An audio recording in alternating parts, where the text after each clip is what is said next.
Our guest is the award-winning filmmaker and producer behind some of the industry's most memorable stories, with her latest projects continuing to make waves on screen. She's one of those shaping the future of African storytelling, and she sure keeps raising the bar. Ladies and gentlemen, let's make welcome to the show the incredible Biodun Steven. I am super excited to have you. Thank you for having me. And I would say, I've been chasing her for the longest, because you are one of the directors in Nollywood that have blown my mind every single time. Thank you so much for coming on the show. Thank you for having me. She consumes Nollywood a lot, so you people need to cut that check. I'm telling like, you, legit. we need people like them who She goes to the cinemas. See? She watches one movie more than once. Thank you. With her money. Because so I like to watch the end, then now watch the beginning, so I can align. Wait first, let me explain. So sometimes you watch the full movie, then you now go and rewatch it knowing the end. Right. Do you understand? And you can only do that if you watch it multiple times in the cinemas. But that's not why we are here. We're here Thank you so much for coming. I feel like you are one of those directors that have touched everywhere in Nollywood, and I'll tell you why. So we know Sobi's Mistake as far back as 2017, Glimpse, 7.5 Days, Breaded Life. I think you should go Trade by further. Barter. The Visit was the very first. The Visit. Forecast movie. Yes, that was the very first time. Yeah. Forecast one location movie. Yes. Now, so many movies. Now, those ones, we now talk YouTube. It feels like that YouTube has now, what we are doing with YouTube is now really crazy. I mean, there are questions I'll ask on that, but we'll touch that later. Then we talk Netflix, we talk Mommy, we talk That's Prime, now still on YouTube. Then we now go to the cinemas, and we talk your recent film. Yeah, a cheat code, touching everywhere. Yes! Because a lot of times people say, oh, they are YouTube directors. YouTube, they're cinema directors. But you are all between me and you. Which one is your favorite? Which one consumes more resources? Which one is more work, less profit? That was everywhere. Yeah. Which one is less work, more profit? Which one do you prefer? Definitely, I'm not I'm not a fan, because it's such a lot of work. It's a lot of work, marketing. You know that it's like you are going to warfare. You guys were talking a few minutes ago now about Funke, and you were saying that she announced in August, and you are complaining. Somebody announced in January. Have you forgotten? Who is that one? Ebony Live. Oh, that's true. So do you understand? Babasegi announced in January. So for you to understand that, it's no longer child's play. It's a lot of work, and you need to come correct. You know. Okay, so that means cinema is more work, less profit? It's a whole lot of work. Yes, I mean, if you understand the naira and kobo of it, it's so much work. And you know, because again, the money is not coming directly to you. It's split between you, your distributor, the exhibitors, then your taxes. So at the end of the day, it's so much work. You know, the money don't add up. Yeah. Oh, compared to the work. But when you are lucky to have streaming, then that's good, you know. And if you have good numbers on YouTube, oh, that's great, because you know there's no middleman, there's nothing. Yeah. Talking about streaming, but every film, I think, you know, requires work. Every single film, including YouTube. Yes, to be seen. This is the first person who actually answered this question to my understanding, because every time we've asked, oh, why YouTube? We had somebody on the show that said YouTube movies are not movies, they're just content. To each his own. I think that at the end of the day, what kind of storyteller are you? What do you want to say? And how do you want to say it? Who is your target audience? So make a film for those people. You know, I know why I make films. I'm very clear on my reason, on my purpose as a filmmaker. And any space that I find myself, I would keep telling stories, because there are people that I want to talk to, and there are people willing to consume it, whether it's cinema, the YouTube, or the Netflix, even stage. You know who are there. That's true. Yeah, I think you once talked about, if I'm not mistaken, about actors now becoming movie producers because of the availability of having the platform called YouTube to churn out content. I did not really frame it that way. Okay, yeah, break it down. Let's frame it in your own words now. So I was asked the question, like, what is my opinion on actors who have become producers? And I always say, like, let's date it back to even the Yoruba industry.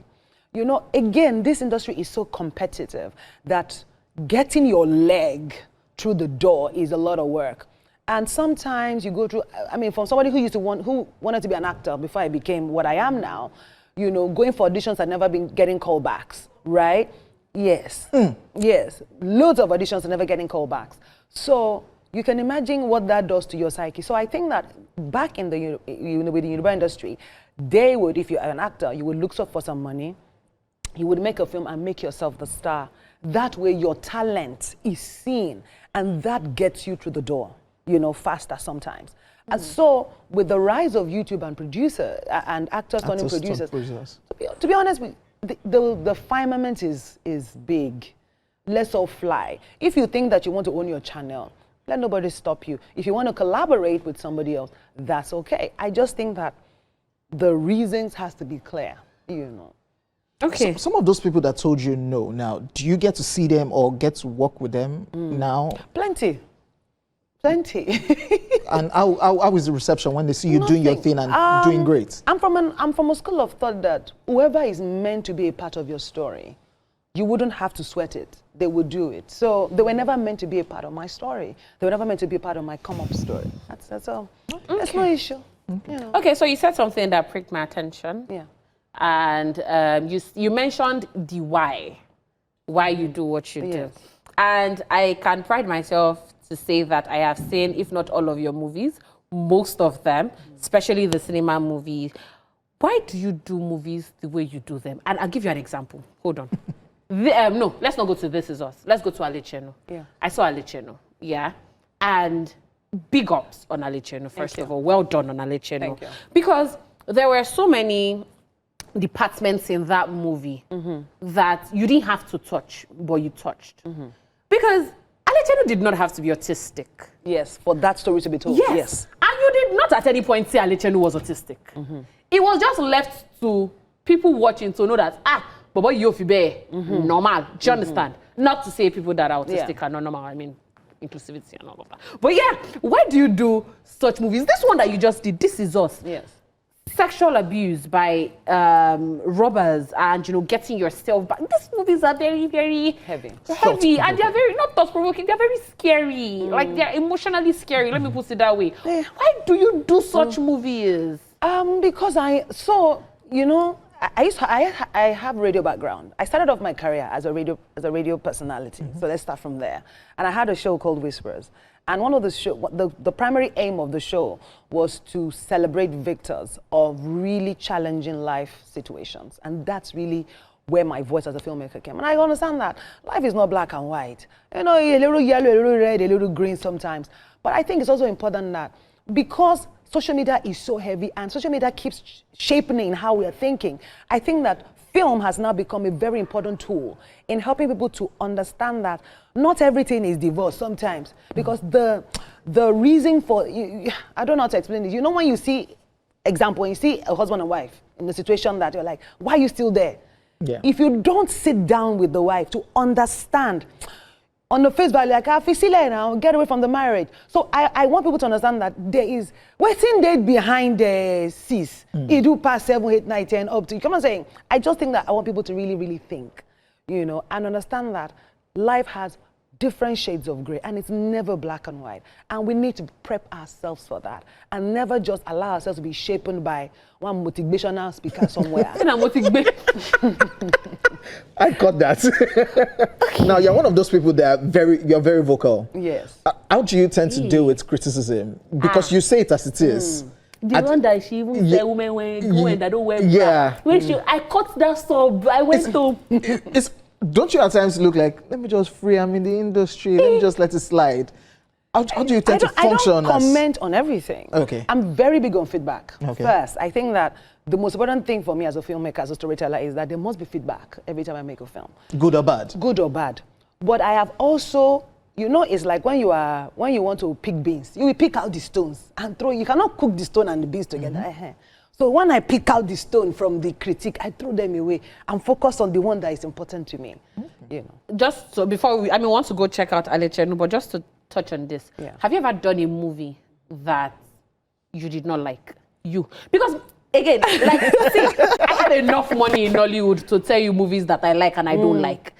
I have seen, okay, let me just say one of your movie that I didn't like. Okay. And because You must tell me the title.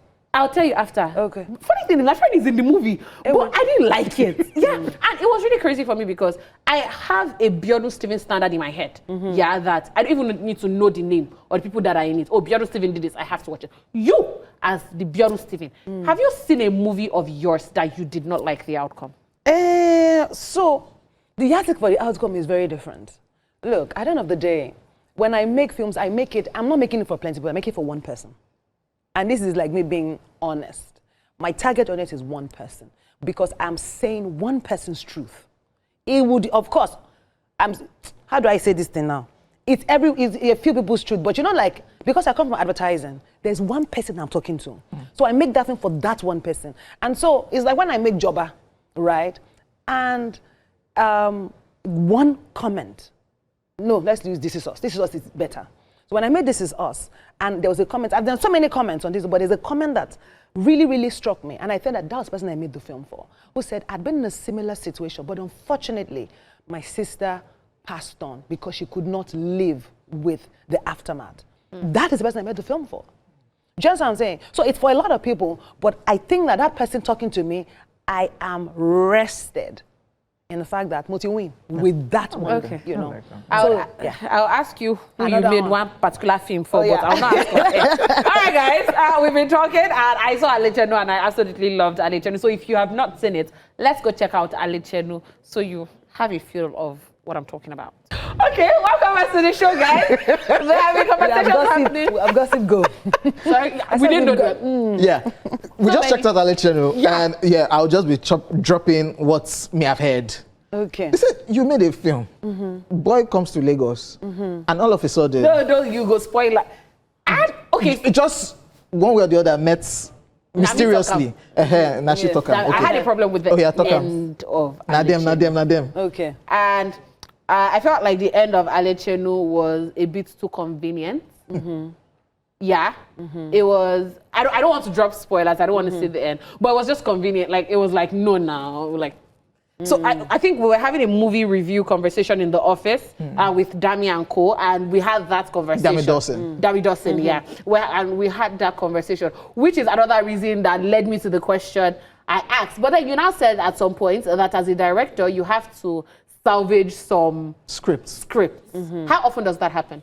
Well, I mean, a few times. It depends. Because again, as a storyteller, once you're able to see like a script has some germ in it, you can fix. You may not get it right 100%, but you can fix it. And to answer your question about Alechenu, I think that it's also very important that we are able to film. We don't have time. Do you understand? So if we're doing this, when we say, oh, it was too convenient. Oh, my convenient, it's 90 minutes. Okay. It's 90 minutes. Yeah. Okay. Do you understand? Which is why, and I think that one of the things that we also do with Alechenu is that it didn't happen immediately. We followed him, navigating his way. Yeah. But guess what? The Nigerians said that the film dragged in the beginning, but if we had just gone and straight and met, just like you are complaining now, it's the same complaint.